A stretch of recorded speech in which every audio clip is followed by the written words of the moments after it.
11월 25일 날, 네 번째 토요일이지요. 근본경전연구회 학술 세미나의 두 번째 순서, 그러니까 깨달음을 주제로 하는 학술 세미나가 개최됩니다. 그 세미나를 위한 준비 과정으로 3주 전부터 우리가 8주의 계획으로 세미나 교재를 만드는 법회를 지금 진행하고 있습니다. 자, 지난 3주간 우리가 어떤 공부를 했는가 하면 깨달음이라고 하는 이 주제를 놓고 첫째로 누구의 깨달음일까? 이런 주제를 한 가지 알아봤습니다.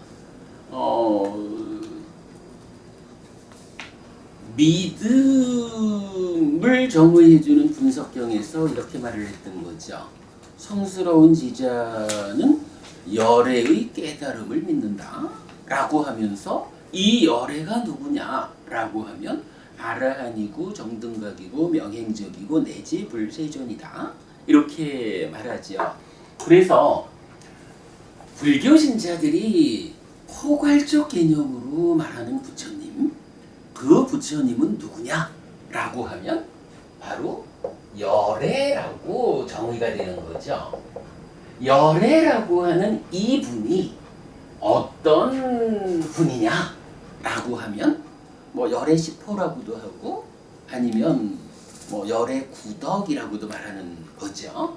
9가지 덕성이라는 측면에서 보면 첫째로 아라한이라는 존재는 이러이러한 존재입니다. 그런데 열애로 대표되는 부처님은 아라한이라는 특성을 가진 분입니다. 아라한의 특징을 다 갖춘 분입니다. 이렇게 말하는 거죠. 두 번째로 정등각 바른 깨달음을 스스로 완전한 깨달음을 성취한 분 이렇게 되죠. 정등각이라고 하는 특징을 갖춘 분입니다. 세 번째로 명행적 밝음과 실천을 부족한 분입니다. 이때 명과 행이 무엇냐라는 것도 우리가 상세히 공부를 했죠. 그 다음에 선서라고 해서 먼저 가셔가지고는 자 내가 이렇게 왔더니 깨달음이 실현됐다 열반이 있다 라고 진리의 길을 보여주신 이런 분으로 선서라고도 선서라는 특징도 갖추고 있고요. 그 다음에 세간해라고 해서 그렇다고 깨달은 부처님이 열반 이야기만 하는 것일까? 그러지 않은 거죠. 부처님은 세간의 이야기를 모두 다 알고 있다, 이해하고 있다. 그래서 당신의 지자들이 모두가 다 깨달음을 지향하는 수행자들만 있는 게 아니기 때문에 부처님 덕분에 삶을 향상하고자 하는 제가 신자들에게 어떻게 세상을 살아야 행복해집니까? 라는 이런 세간 이야기도 부처님은 완전하게 가르쳐주는 그런 특성을 갖고 있는 거죠. 그런 세간의 특성까지도 갖추고 있는 열애. 여섯 번째는 뭐죠? 선서 세간의 무상조어장부가 되죠. 요거 무상사조어장부 이렇게 나누지만 경전은 무상조어장부 사람을 길들이는데 최고인 분 이렇게 말하는 거죠. 이런 특성도 갖췄고 그 다음에 천인사 하늘 사람들과 인간들의 스승이다. 왜 부처님은 지옥과 축생과 악귀라는 이 사막처의 중생들의 스승이라고는 하지 않을까? 라고 하니 부처님이 법을설해도 우이독경이라 소귀의 경을 읽어주면 소가 알아듣지 못하는 이것이 경 읽어주는 사람의 책임일까? 소의 책임일까? 이런 측면으로 보았던 거죠. 그래서 우리가 인간만큼의 학습 능력을 가지고 있을 때 공부해야 한다. 만약에 우리가 잘못되어가지고 짐승 세상에 태어났다라고 하면 짐승의 몸을 가지고 태어났다라는 그 여건 자체가 부처님 가르침을 만나도 공부할 수 없는 형편이 되기 때문에 되돌아오기 어렵다. 이래서 인간으로 태어났을 때 공부해야 된다. 이런 면 강조했죠. 천인사. 그리고 여덟 번째가 불 이렇게 되죠. 깨달은 분. 그리고 아홉 번째가 세전. 이렇게 아홉 가지로 특징되는 이 모든 특징을 다 갖춘 분, 이러한 분이 우리가 포괄적으로 부처님이라고 말하는 그 열애다. 그래서 이 깨달음이라는 것이 누구의 깨달음일까? 라고 하면 열애의 깨달음이다. 그래서 분석경에는 성스러운 제자는 누구의 깨달음을 믿느냐? 열애의 깨달음을 믿는다. 그러면서 그 열애의 깨달음의 구체적인 내용이 아라한 정등각 내지 불세전, 이런 아홉 가지의 특성을 모두 구족하신 분으로의 열애, 이 부처님의 깨달음을 믿는다. 열애의 깨달음은 완전한 깨달음이어서 완전한 스승이다.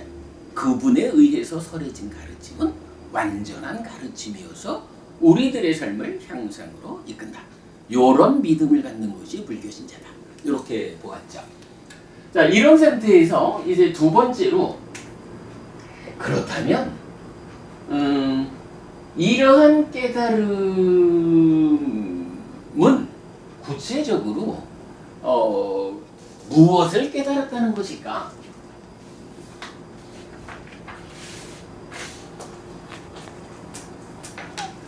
무엇을 위한 깨달음인가? 라는 주제. 그죠? 부처님인 열애가 이런 특징을 다 부족하신 그런 깨달음을 성취하신 분인데, 이 깨달음이라는 게 그럼 구체적으로 깨달아가지고 어디다 쓰는 건데, 깨달았다라는 그 일을 통해서 어떤 성과가 있는 것일까? 라는 무엇을 위한 깨달음일까? 지난주에 우리 수업한 거죠. 참고적으로 말하면 처음 두 주의 시간을 통해 가지고는 사실은 아라한이 누굴까라는 데에 대해서 우리가 상세히 공부했죠. 아라한이 응공이라고 중국에서 번역을 해가지고 공양받을 만한 자, 이렇게 아라한이 이해되어서는 안 된다.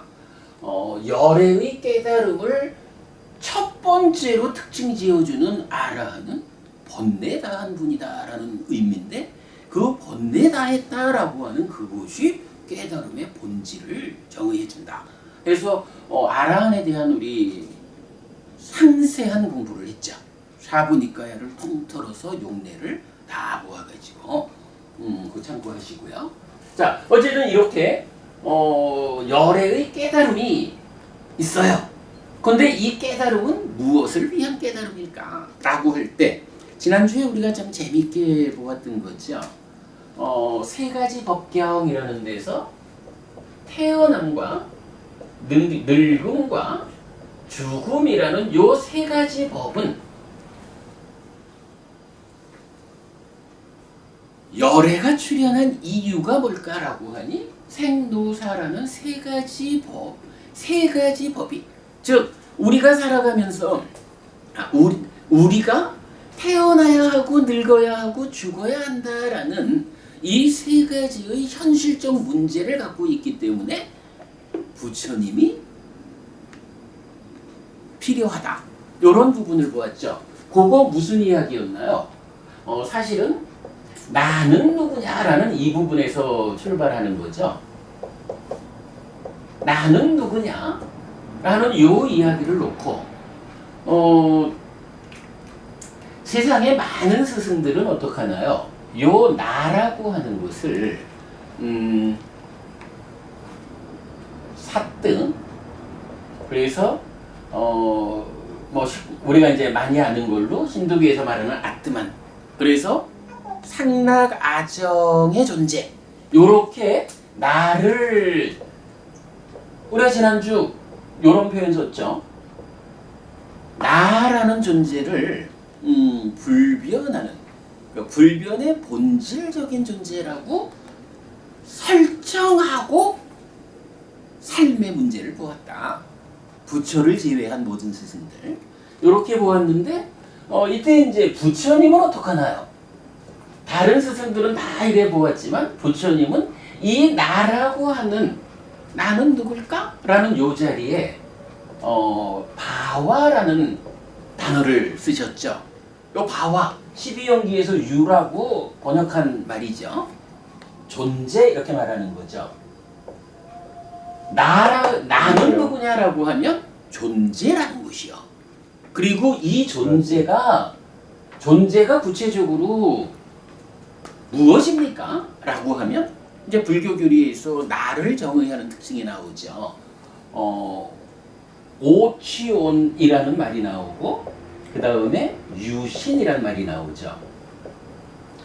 그래가지고 나는 누구냐? 라는 요 질문을 놓고 세상의 많은 스승들은 어떻게 해요? 나는 본질적인 존재예요. 나는 뭐 대표적으로 힌두교 같으면 그렇게 말하잖아요.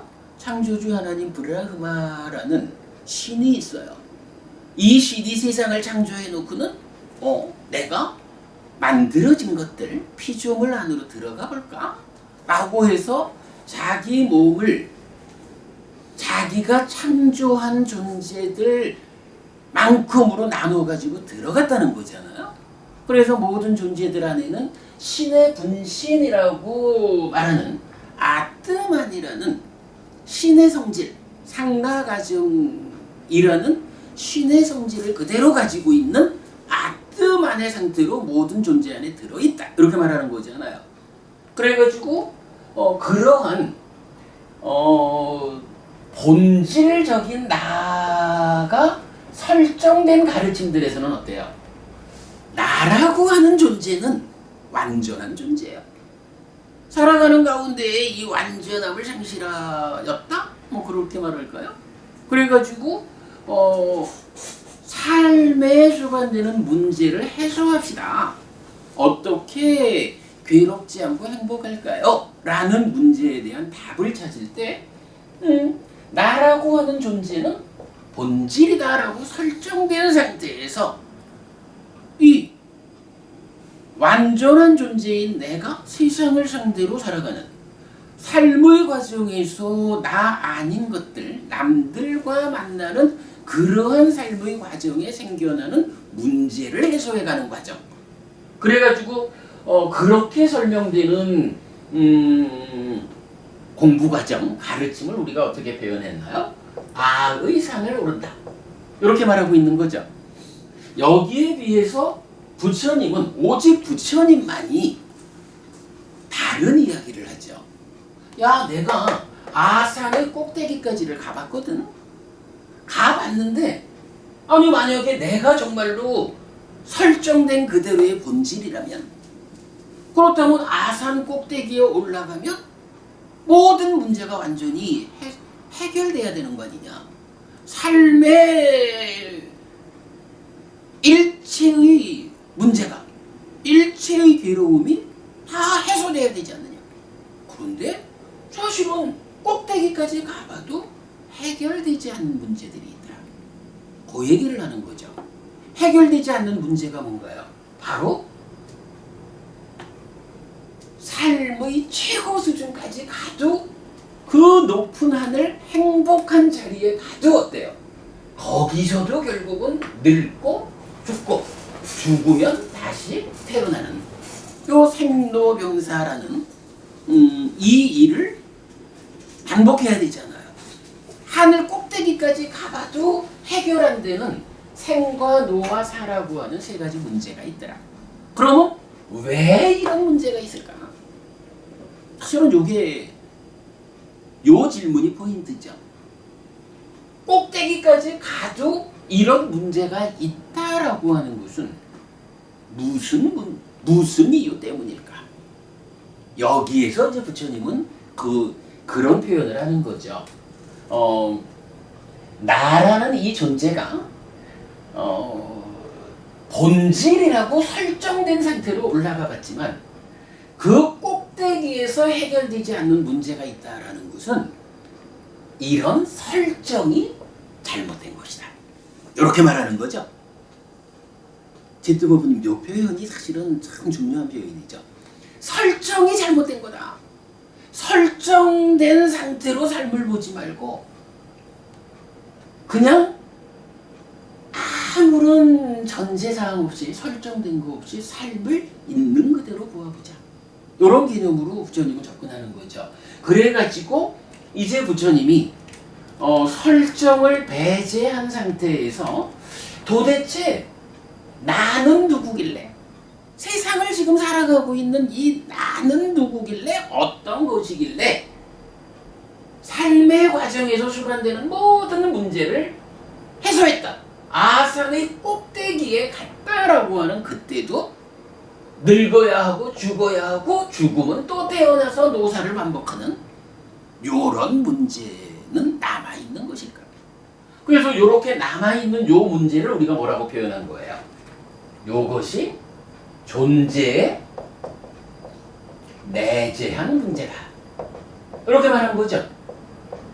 나라는 존재가 나 아닌 것들과의 관계라는 측면에서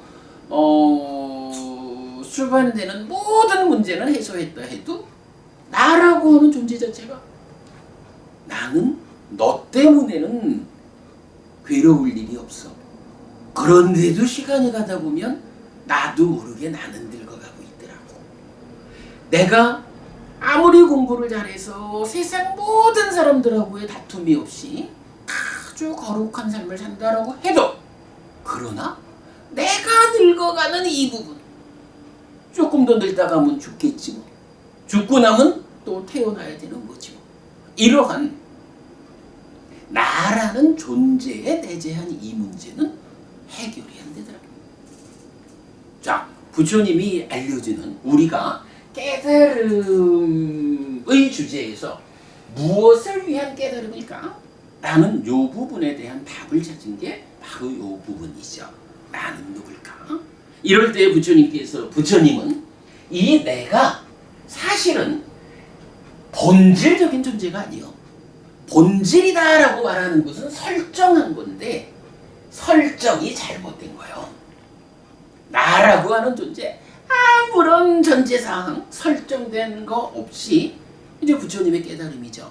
완전한 지혜에 의해서 나는 누굴까? 라는 이 문제에 완전한 답을 찾아보니까 있는 그대로의 나의 모습을 보니까 에이, 나라는 것은 이렇게 설정된 것이라는 삽득, 아트만 이거 아니더라 라고 부처님은 여기서 나는 삽득가 아니다 라고 답을 주는 거죠. 그리고는 부처님이 보아낸 우리 삶의 현실 나는 누굴까? 여기에 대한 답으로 부처님 바와 이제 12연계에서 유라고 번역된 존재라고 하는 요렇게 번역된 바와라고 하는 상태를 이건 부처님이 그야말로 지혜로서 보아서 알아낸 그 답을 알려주는 거거든요.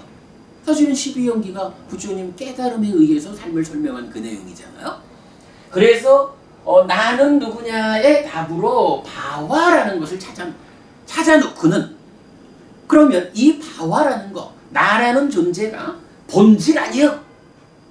본질 아닌 것은 분명한데 그렇다면 본질 아닌 그 상태는 어떤 상태인가? 라는 질문에 대해서 부처님은 유신이라는 말을 쓰죠. 사가야. 요게 조금 좀 해석에 애매함은 있어요. 세상 사람들은 요 사를 사뜻 본질이라는 개념으로 몸이라는 말과 본질이라는 말의 연결관계로 해석을 하고 있는데 우리는 요렇게 볼 때는 좀 적절하게 욕계, 색계, 무색계의 이런 상황을 설명하기가 좀 어렵지 않나. 그래서 우리는 요거를 몸과 함께하는 상태라고 설명하고 있죠. 그래서 이 존재, 나는 누구냐라는 것을 중생이라고 하는 우리의 삶은 몸과 함께하는 상태다. 내 마음이 몸과 함께하는 그러한 삶의 과정이기 때문에 유신 이렇게 부른다. 그리고 이 유신은 뭐냐라고 하면 그것은 오치온이다. 오치온이라는 게 뭐예요? 색수상행식 오온에 대한 붙잡음이 딱 이거잖아요. 근데 그 내용도 맞죠? 오치온 중에 오치온이 어차피 색수상행식이니까 요 색이라는 게 뭐예요? 몸이잖아. 물질 몸이잖아요. 그러니까 이렇게 오치온이다라고 다시 정의를 해줘요. 그럼 요 내용 딱 정리하면 그거예요. 어쨌든 이게 사실 유튜버분님 이게요. 참 멋지고도 중요한 접근인데 나는 누굴까? 이 질문에 대한 부처님의 답이 있다라는 거. 세상의 많은 스승들은 나는 누구냐에 대해서 설정을 통해서 본질로 말하지만 그러나 부처님은 나는 누구냐?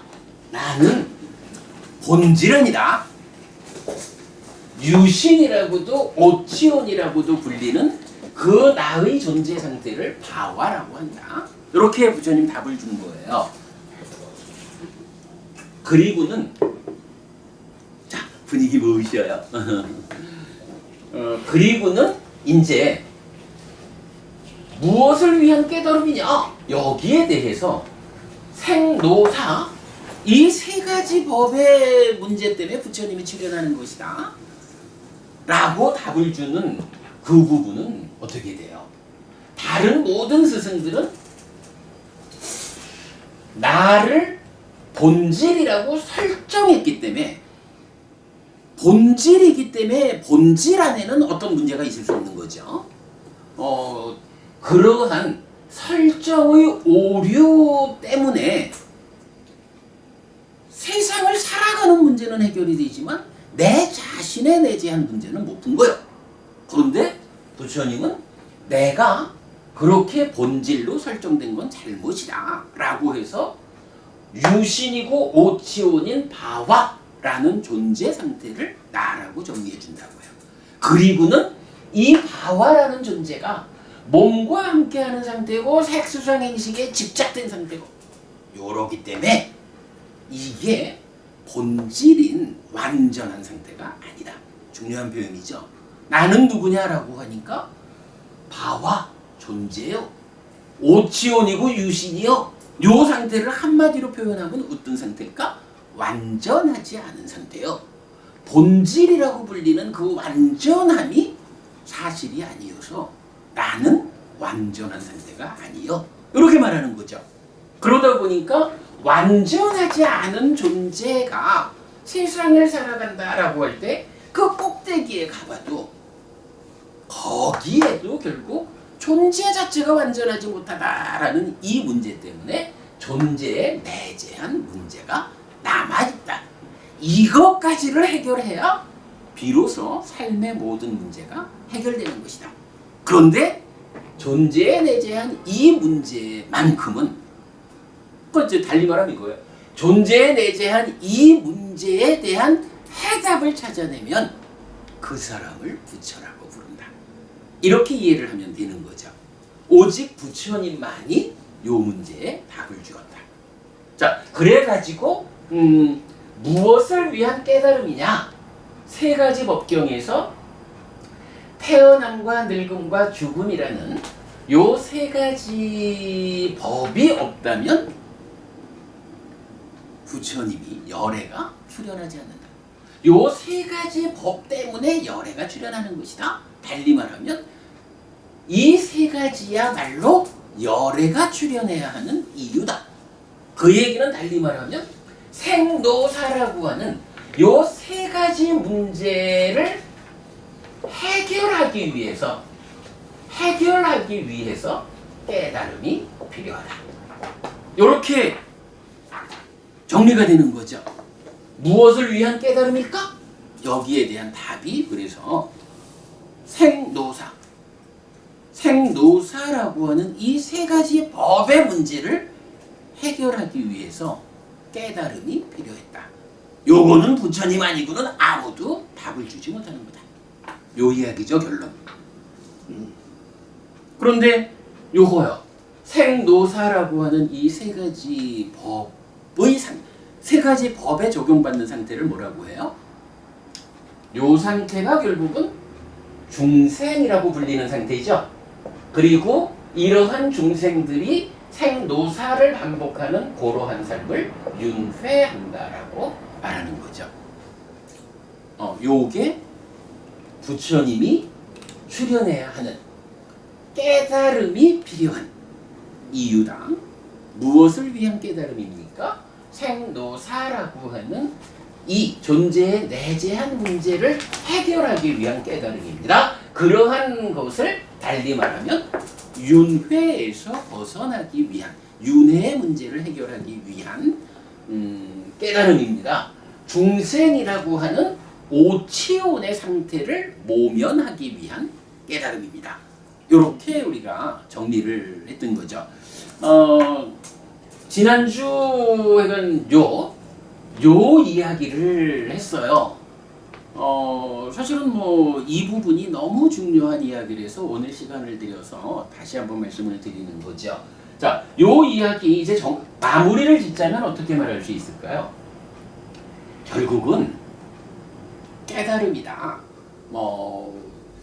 불교다 하는 이 모든 게 중심에는 무엇이 있는 거예요? 중심에는 나가 있는 거예요. 나는 누구냐라고 하니 다와 유, 존재라고 하는 것이고, 이것의 구체적인 상태가 뭐냐 하니 오치온이요. 그러니까 오온에 집착된 상태요. 또한 달리 말하면 유신이요. 몸과 함께하는 욕계, 색계, 무색계라는 중생의 상태요. 요걸 놓고 요렇게 본질이란 설정이 배제되어 가지고 나를 있는 그대로 보면 오치온이고 유신이라는 요런 상태가 나요. 그러다 보니까 이런 불완전함 때문에 어떤 일이 생겨요.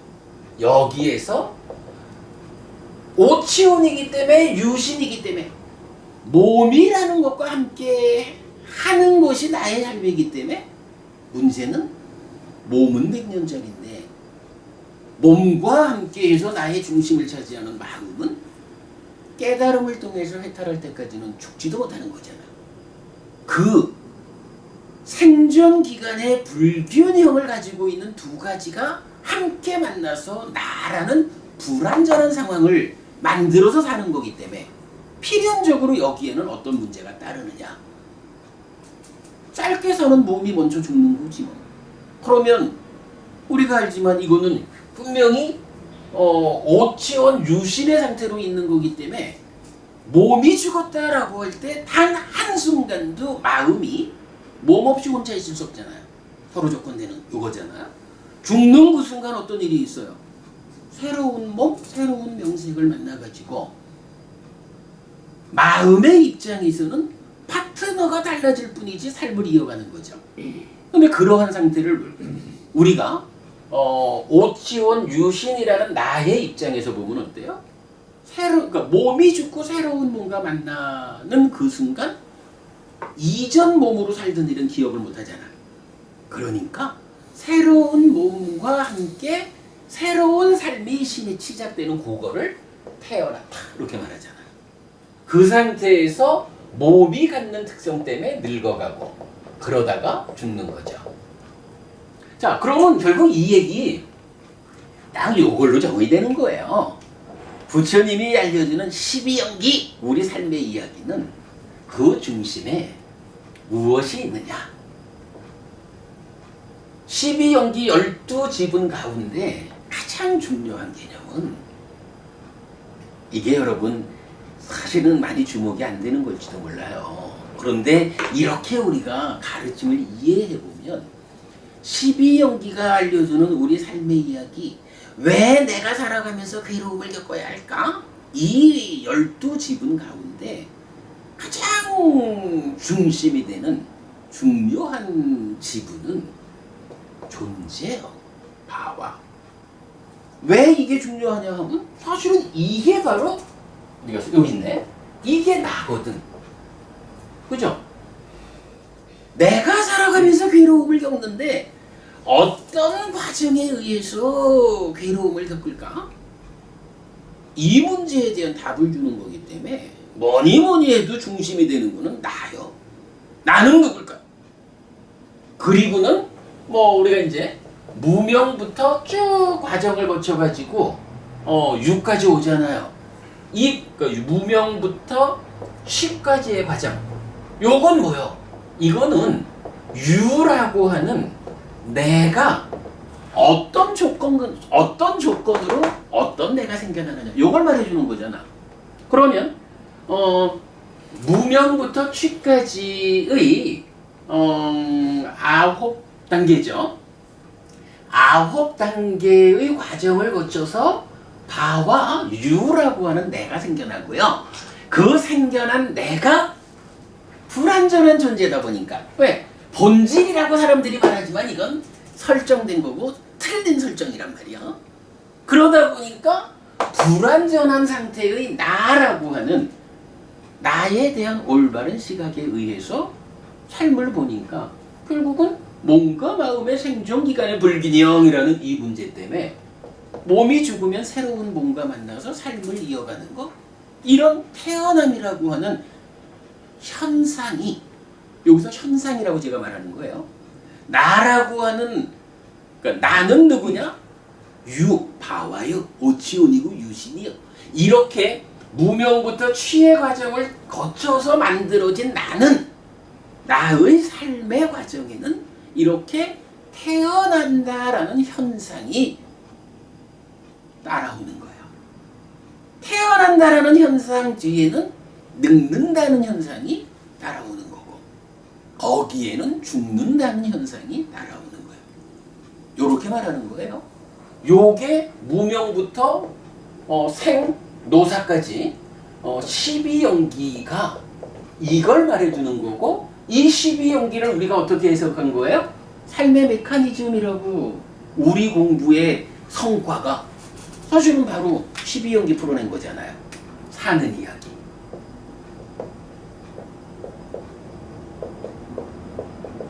이렇게 된 거죠. 자, 그래서 이제 깨달음에 대한 질문.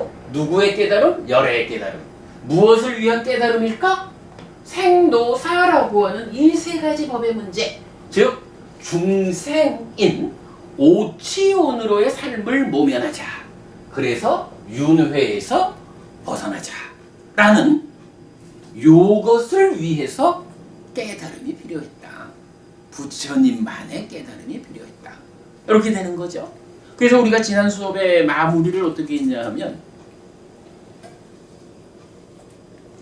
불교의, 그러니까 지난 수업 마무리를 어떻게 했냐 하면 그렇습니다.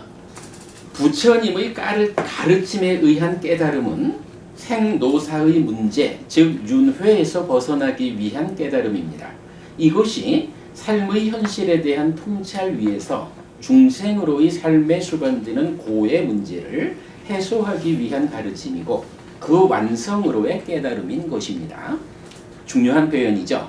깨달음에 어떤 환상도 얹지 않아야 합니다. 불교는 형이상학이 아닙니다. 오직 사는 이야기, 즉 삶의 현실에 대한 통찰 위에서 삶에 수반되는 문제의 해소를 위한 가르침인 것입니다. 그래서 부처님은 말합니다. 나는 오직 고와 고멸을 말한다. 이렇게 되었죠. 하여간 깨달음에 대해서 단말하고 법은이 우리 지난주에 그 이야기 많이 했죠. 사실은 한국 불교, 대승 불교가 깨달음에다가 무언가 신비로운 어떤 거, 형이상학적인 어떤 거 이걸 자꾸 얹어가지고 그러다 보니까 이런 이름 저런 이름으로 새로운 부처도 만들어내고 이래야지만 사실은 불교 교주인 우리 스승인 서가모니 부처님의 가르침에는 그런 신비로운 형이상학 이런 거 없다 이거요. 부처님 가르침에다가 깨달음에다가 환상을 얹지 말자. 불교에는 형이상학이 없다. 오직 사는 이야기. 어떻게 하면 삶에 수반되는 문제, 괴로움이라는 그거를 소멸해서 완전한 행복을 실현할까? 이 이상 없는 거예요. 그 이상 깨달음에 대해서 다른 어떤 개념을 얻는다라고 하면 그거는 서가모니 부처님의 가르침을 떠나는 것이다. 이렇게 보아야 되죠. 사실은 요건 진도를 나가기가 좀 바빴지만 그래도 요 이야기 지난주에 워낙 그 많은 이야기를 해야 됐기 때문에 요 표현을 하나 제가 못한 거예요. 결국 나라고 하는 존재가 있고 이 존재가 만들어지는 과정, 존재가 생겨나는 조건관계가 무명부터 취까지 있고 그러면 이런 조건관계로 생겨나는 나라는 존재, 이 존재가 불완전하기 때문에 생과 노사라고 하는 괴로움의 현실이 나의 삶에 뒤따른다. 요렇게 삶을 본다. 요게 12연기의 본질이다. 삶의 메커니즘이다. 요런 결론을 명확하게 지어드려야겠다는 생각 때문에 오늘 수업에 반을 썼습니다. 조금 쉬었다가 오늘 진도 나가기로 했죠. 제도법은이 오늘 수업 괜찮죠? 네. 그동안 우리 공부했던 거 잘 정리했죠? 스님, 근데 네. 12연기로 보니까 생노마 노사만 얘기하는 게 맞는 것 같은데요. 네. 원래 그 보면 왜 병이 빠졌나 그게 내가 궁금하더라고요. 병에 대한.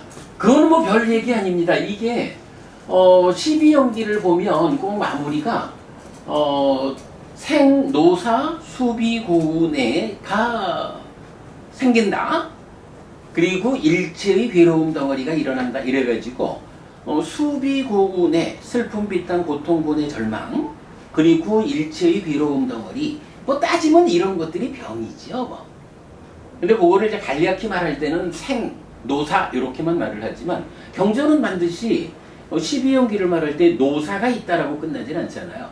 태어남을 조건으로 노사, 수비, 고운해 일체의 괴로움 덩어리가 생긴다 이렇게 말하거든요. 그러니까 이제 병이라는 것은 그렇게 슬픔, 비탄, 고통, 고뇌, 절망 그리고 일체의 괴로움 덩어리라는 것을 병의 개념으로 보시면 되겠죠. 그러니까 우리 중생들인 우리 네. 대부분은 자기 의식 가장 근처에는 항상 내가 있다라고 하는 그 생각이 따라온다는 얘기겠네요. 그렇죠. 그게 이제 다른 스승들이 모든 사람들이 다 나는 있잖아, 나는 그런 거잖아, 본질적인 나 이런 부분에 대해서 부처님은 그게 사실이 아니다라고 그걸 타파를 해주셨는데 그러기 때문에 그 나의 내재한 문제까지를 부처님은 해결을 하는 건데 다른 스승들은 그 부분을 받아들였다는 거. 그래서 그 나라는 것은 이런 거요 라고 나름대로의 설정을 통해서 설명했다는 거죠. 그러니까 그게 사실이 아니기 때문에 내재된 문제가 풀어지지 않았다.